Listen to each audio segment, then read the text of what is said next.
আসলে নাই দরিদ্র গ্রামের দরিদ্র মোল্লাপাড়া ইউনিয়নের আমাদের খান ভাইয়ের ক্ষেতের মধ্যে পানি জমে গেছে গা। আমাদের ক্ষেতের পানি আমরা কাটতে পারি না। এই পানির জন্য কাদামাটি বাড়াইতে আমরা ধান ক্ষেত চলে আসলাম। আমাদের খান ভাইয়ের এই যে প্যাকের মধ্যে বাড়াইতে এগুলি এত কষ্ট কইরা বান দিতেছে। আমাদের খান ভাই কিছু বলবো, আমাদের খান ভাইয়ের কিছু বলেন, আপনারা সবাই শোনেন।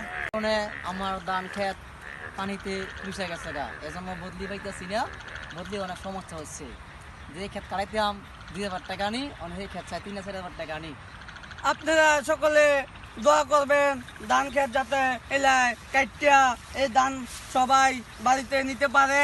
আপনারা দোয়া করবেন বৃষ্টি যাতে না নামে, আর তারা যাতে ভালোভাবে ধানটি বাড়িতে নিতে পারে। ইনশাল্লাহ সবাই দোয়া করবেন।